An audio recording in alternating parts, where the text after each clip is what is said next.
Who needs blue chew? Who needs a honey pack? In a perfect world, Luffy obtains the One Piece, Sanji marries Pudding, Frankie is the builder and the architect of the world's best ship, Robin finally accepts her maternal instincts and adopts Chopper, and Nami finally completes her drawing of the world map. That is the perfect ending for most One Piece fans. Or it's my perfect ending. One Piece can end in a various of ways, but I feel like we all know how One Piece is going to end, and it's going to end on a high note. I don't think this series is going to take a dark turn, but it could. And that is what I want to talk about today.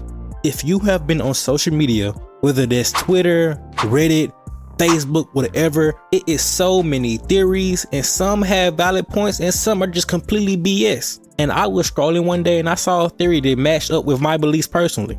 I truly believe if this isn't a perfect world and Oda isn't pressured to producing a fan agreed upon ending, I truly believe that Luffy could die, and if Luffy were to die, I think that will probably be a better ending than him being alive by the end of the story. In a show where there aren't that many deaths, the people that do die leave a long lasting impact on the fans as well as the One Piece world itself. I mean, if you were to ask any One Piece fan or any non-One Piece fan, name 2 deaths in One Piece, I can guarantee you 95% of the population would say Ace and Whitebeard.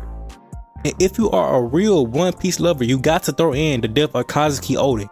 Even though it's not in the main storyline, it is a backstory, bro. His death scene hit like Miley Cyrus on that wrecking ball. And in totality, what I'm saying is a death would have more impact than a happy ending. And to be honest, some can say a good ending in One Piece would be for Luffy to die. And I know I'm doing a lot of rambling, but stay with me now. Personally, I think Luffy could die before reaching the One Piece.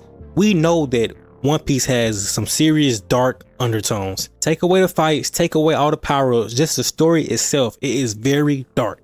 It's basically just mass murder and slavery covered up by Luffy's big smile. And reason one why I say Luffy could die before the end of the story is that Luffy's journey is very similar to Goldie Roger.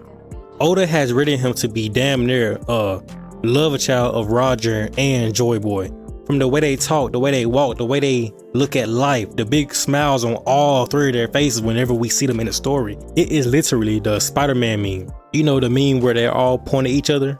That's basically Luffy, Joy Boy, and Goldie Roger. So it wouldn't be crazy to assume that by him following their footsteps, he would either have an early death or die after reaching the One Piece. Second reason being that the use of Gear Second and the use of his powers in general, Luffy's powers take a toll on his lifespan. And whether you want to say, well, his powers cancel it out as well, I just don't think that that's how it works, bro. I really do think every time Luffy goes to Gear 5, I think that it shortened his life drastically, bro. And going back to my first point, I have a quick question. How did Joy Boy die? The man that is the symbol of freedom. The man who has already mastered the Gum Gum fruit. How could somebody so powerful die? My theory is that he overused the Gum Gum fruit itself, or the Sun Sun fruit, whatever you want to call it. If that is how he died, Luffy is going to follow the same path, because Luffy is a spammer.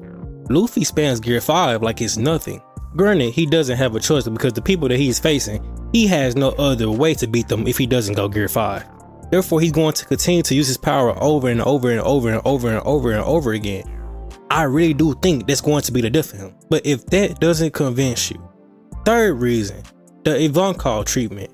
We can't just sweep that under the rug like that didn't happen. The Ivankov treatment is stated to significantly shorten the lifespan of the patient. And if you were to combine all 3 of those points that I just stated, it is no way in hell that Luffy could see the age of 30. And to be honest with you, I don't even think that Luffy wants to live long. Luffy has lived his life off the principle of full send, go big or go home. Luffy is the embodiment of I'm here for a good time, not a long time. And that is why I think that Luffy would not be alive by the end of the series. But it's all up to Oda, and the length of this video is up to me. So with that being said, I hope you enjoyed. Leave a like, hit a thumbs up, subscribe. Also, let me know your opinion. What do you think would happen by the end of the series? Do you think Luffy will still be alive, or do you think he would die? And if you think that I'm crazy, there's no way in hell this is going to happen, feel free to bash me down below in the comment section. Peace.